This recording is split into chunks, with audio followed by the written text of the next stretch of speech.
Exit algorithms. Scale smarter. Sell stronger.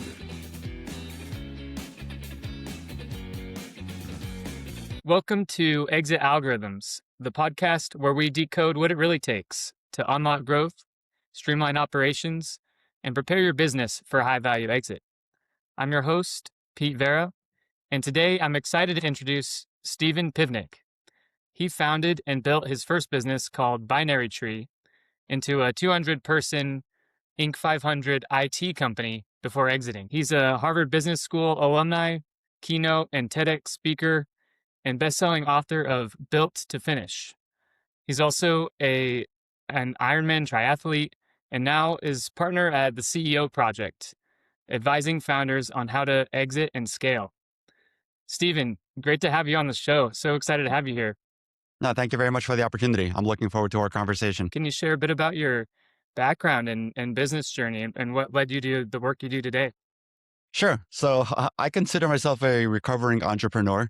Like you mentioned, I ran my last company up to just over 200 employees across 12 countries before realizing a successful exit. It was a very, very niche company. And I love to say there were riches in the niches. Super, super boring. We helped large companies convert email data, but we did that to the tune of over $40 million a year until we were acquired by our number one competitor, which was a $4 billion software company. So Yeah. now that I have exited, I'm really enjoying, paying it forward and helping other entrepreneurs and founders of middle market companies go through a similar successful end via a strategic acquisition or a majority investor recapitalization. Love it. Yeah, I'd love if you could share a bit about that journey, any lessons you learned along that 26 years building Binary Tree on how to, grow and scale and think long term.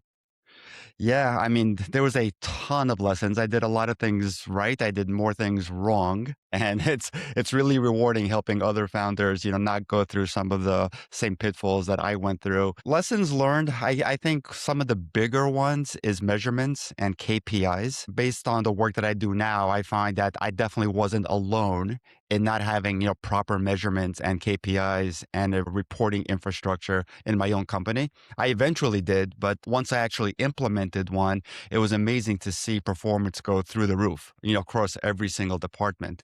And what led me there was interesting. I started, as you mentioned, Ironman. My midlife crisis was getting into endurance sports, and my Garmin sports watch became my best friend. And I started producing all these great reports and charts and trends. And I realized after a little bit that I had more information about me personally than I do about my company.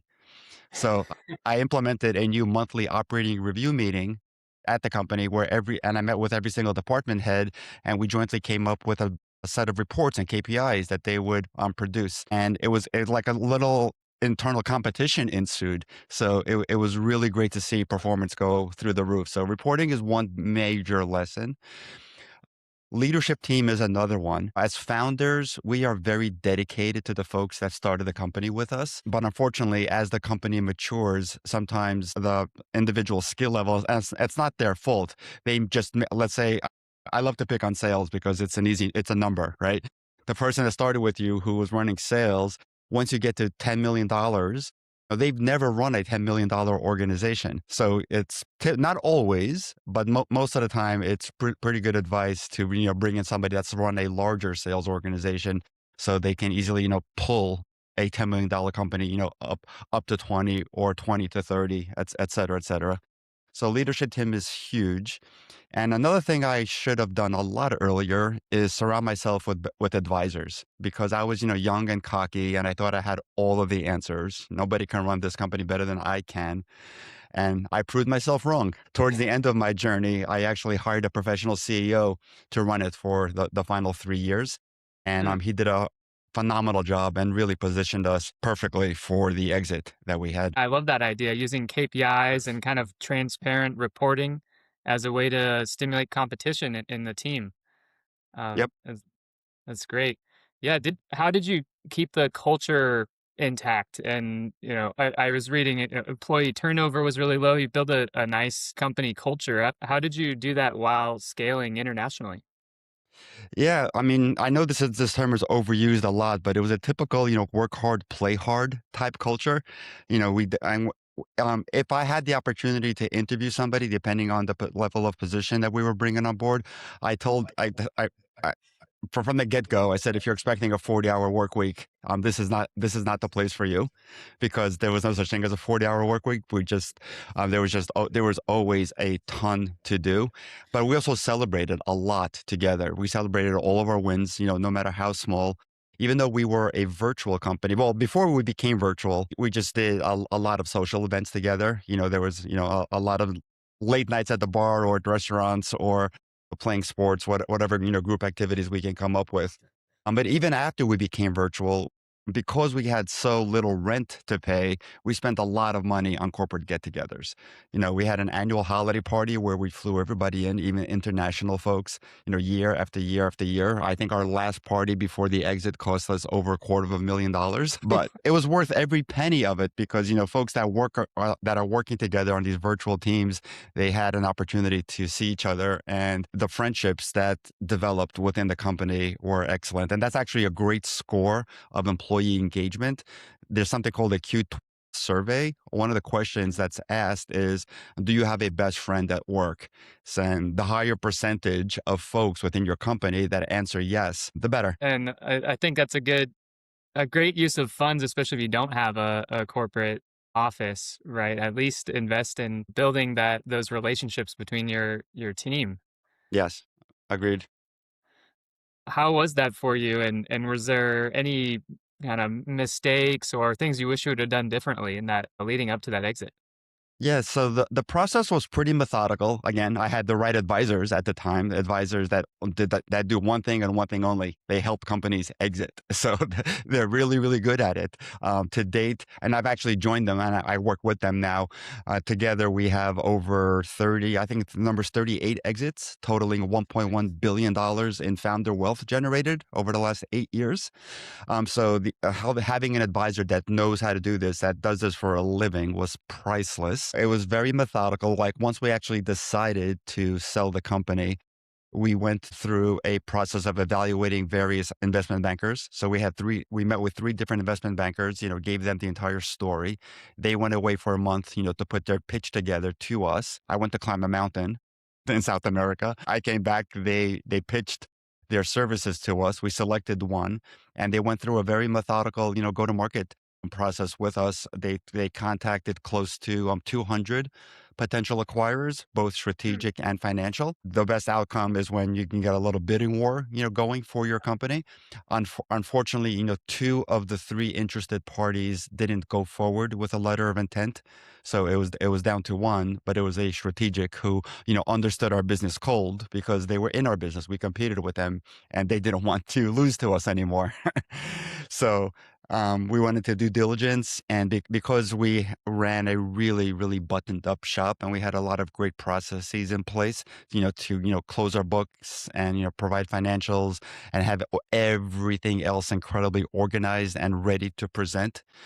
We closed in we closed in a month. Wow, you must have had everything just dialed in, all of your financials and Yeah, we, um, we had we had everything ready to go, and this is like one thing that I advise a lot of founders. It's actually a chapter in my book called "Always Be Closing."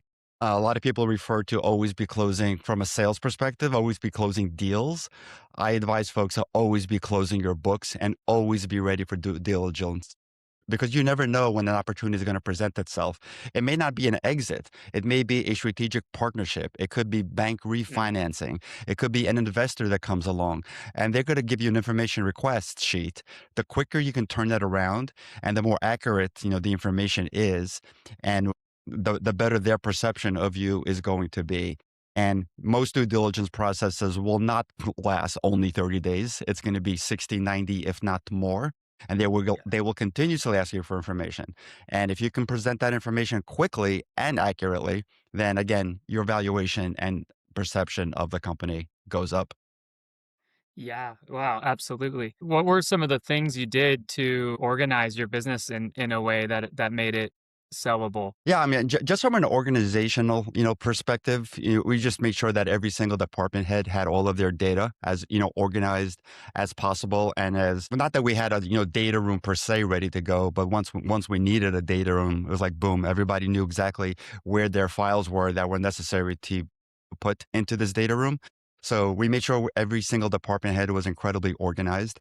From a finance perspective, that was part of the interview process. How quickly Give me your examples of how quickly you've closed books in previous companies.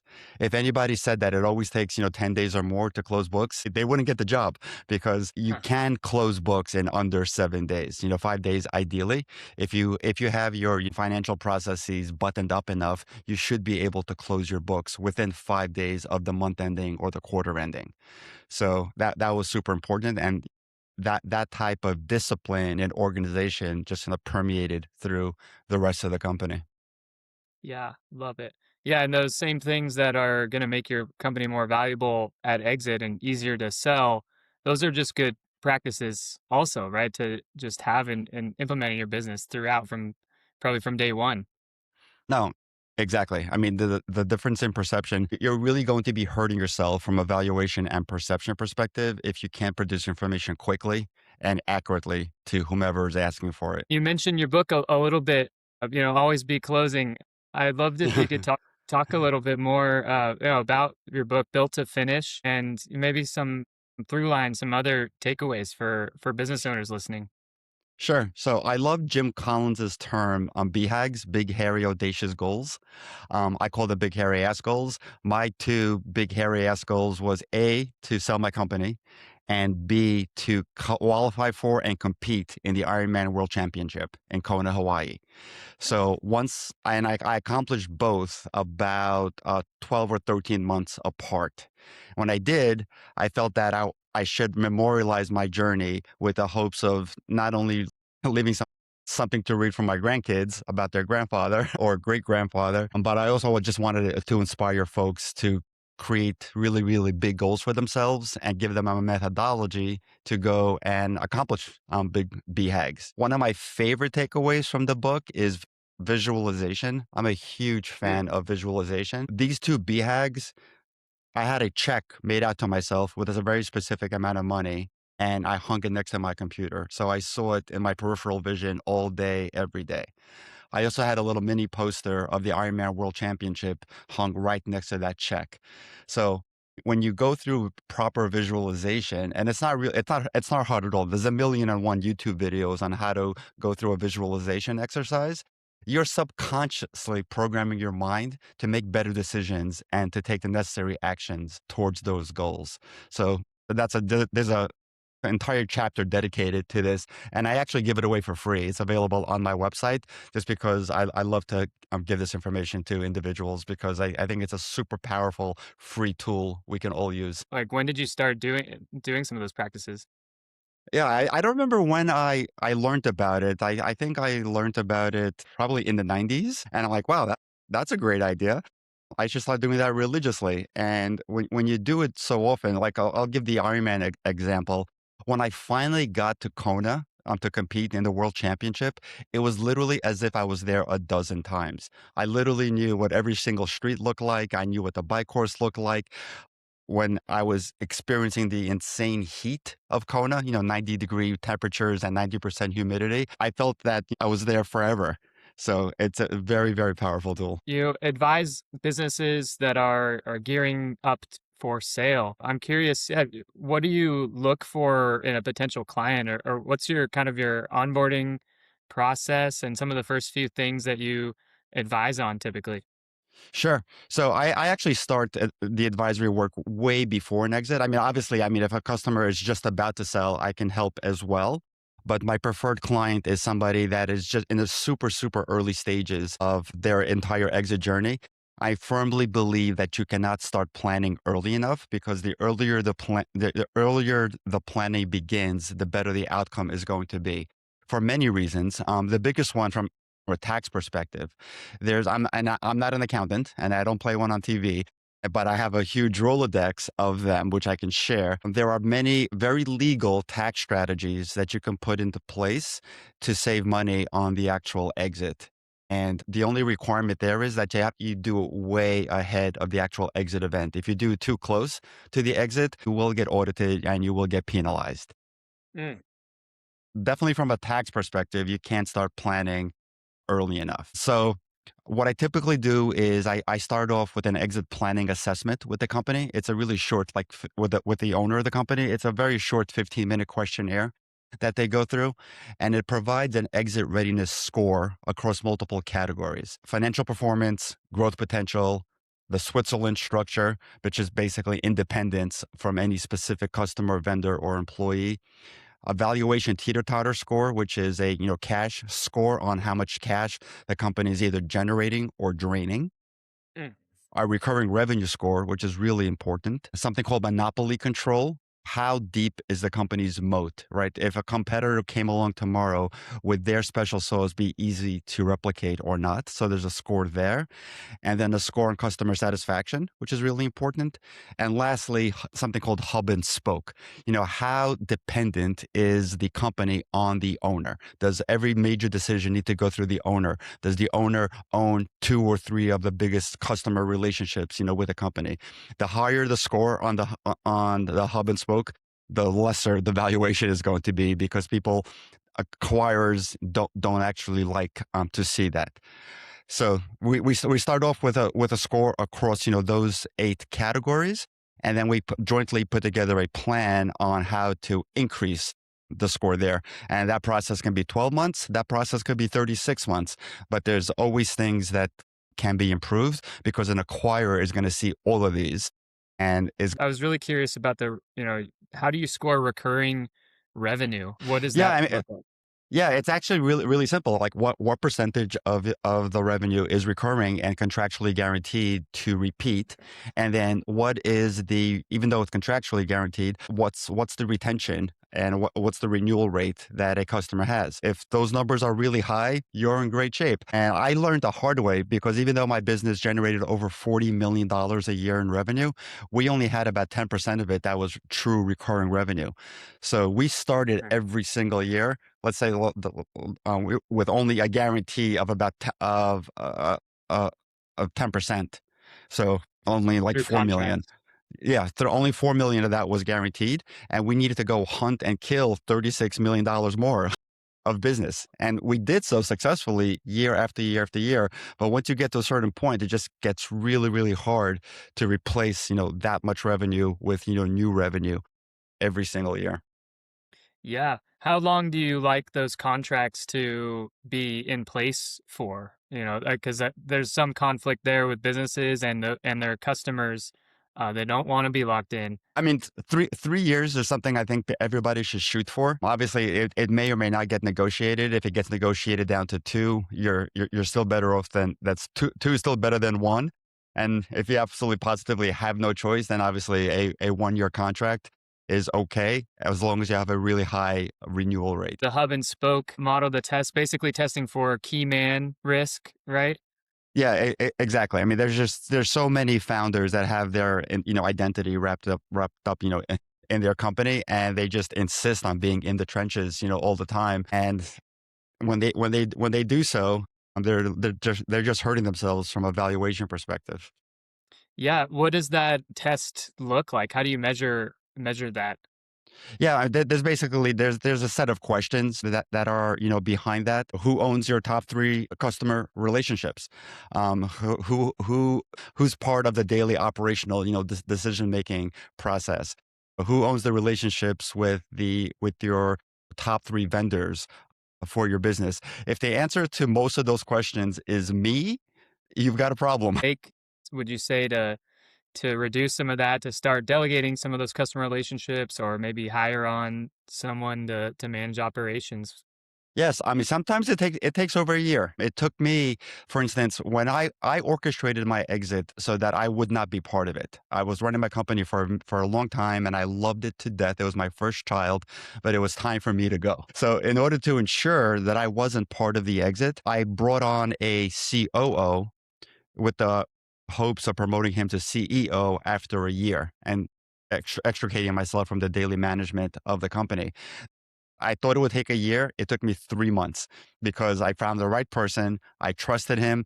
The company respected him. And I just felt that it was the right thing to do sooner versus, waiting a full year. And there's a lot of folks out there feel that they or somebody in the company is completely irreplaceable. And it's just not true. I've seen it proven time and time again that people that are, deemed completely irreplaceable are replaceable. Open up the can of worms a bit. I'd love to hear your perspective on AI. How are you leveraging it personally? And yeah, maybe some of the businesses you work with, how you see it's been successfully implemented. Sure. So, how do I use it personally? Actually, we're here today because of AI. I use an AI service that helps find guests for my podcast and helps get me booked on other people's podcasts, like I was booked on yours. So, AI knows, what I speak about. It obviously knows the topic that you speak about on your podcast, and it sent you an email introducing me to you. And here we are. So, podcasting, great tool. From a social media perspective, I like to promote a lot of, what the things that, we spoke about. It's a great tool to come up with, social media strategy in terms of, what to post, the images to post with it, the scripts for the videos. So I use it. I use it there a lot, and training plans as well. I love to use it. I don't have to pay for training plans anymore. When I have a race coming up, I just go to AI and I tell it, hey, I've got a, actually, I just did an Ironman last Saturday, and Oh, wow. I started training for it on January 1st. I do not recommend that people only train 3 months for an Ironman like I just did, but because I've done so many of them, I had a great foundation. A year is what it normally takes, at least 9 months to properly train for an Ironman. But yeah, I use AI for training plans a lot. I've heard of people creating a space in there that they've given it a bunch of data on themselves and they can kind of talk with it. Have you seen AI been, improperly implemented, say in a business context? Like where do some businesses go wrong? That's a great question. Personally haven't seen too many horror stories yet. I mean, I've seen it used inefficiently. I mean, I've seen it used as just another search engine, and it's not. People, I think, don't fully understand the power of it and the power of the proper prompts. And I think, anybody that's using it as just another search engine is doing themselves a disservice. It's such an incredibly powerful tool, and they should educate themselves on how to create, better prompts and custom GPTs. It's not hard at all, and it's incredibly eye-opening once you learn how to do that. I taught myself how to develop an app. I had a long flight from San Francisco 2 weeks ago, and I said, so in addition to my book, sorry for the tangent, but it's AI related. In Yeah. addition to the book, I came out with a built to finish journal because I love journaling. That's one of my other tips and tools that I use all the time. And I just wanted to create a built to finish journal. And I did. And in the back of my mind, I'm like, you know what? This would be a really good app for people that just don't like to write. Unfortunately, I think writing is still the best way to journal, but there's a lot of people that just love apps. And I have like a monthly section, a weekly section, a daily section, in the journal. I'm like, let's just turn this into an app. And by the end of the flight, I had a completely working app. I haven't released it yet. I'm still testing, and I'm still like putting finishing touches on it. But like I was amazed that during the course of a flight, a full blown production quality app was created. Claude, just Claude, not even Claude Code. I just went to Claude. I'm like, hey, help build me an app that looks like my journal. And it said, okay, give me pictures of your journal pages. So I literally on the plane, I'm taking pictures of my journal, of the monthly section, the weekly section, and the daily sections, and it created screens, based on those images. I think where people go wrong is viewing it as a search engine. It really needs context in order to generate quality outputs. Yep. Uh, I've been focusing on the reverse prompting strategy where you ask it to interview you basically, Hmm. and that seems to be the quality of the outputs after you take the time to basically train it. It's becomes a much more powerful tool. Absolutely. Absolutely. I always ask at the end to summarize if we could give one practical tip in this case, for a business trying to have a successful exit, what would that one practical tip be? This is going to sound self-serving, and it doesn't have to be me. There's a million and one advisors out there. don't just pick one. Go through a similar process that I went through with investment bankers. I brought three to the table and I had them present their capabilities and their go-to-market strategy to me. So if you don't already have an exit advisor by your side that's tied at the hip for your success, not the company success, your personal success, because there's a lot of things that go through that an exit results in for a person individually. So find an advisor that's tied to your hip, to your success. And that's actually number one requirement is much more than textbook knowledge. Has been in your shoes multiple times. And you'll thank yourself for it. And their fee is worth more than gold. Where can listeners find your content and your book? Sure. I mean, everything about me, including all of my social handles, is on my website, which is stevenpivnik.com, StevenPivnik.com. My social media handles are all at Stephen Pivnik, one word, LinkedIn, Instagram. Great. I'll leave that in the show notes. Thanks so much for coming on today, Stephen. I love this conversation. Pete, thanks for having me. I enjoyed it as well. Exit algorithms. Scale smarter. Sell stronger.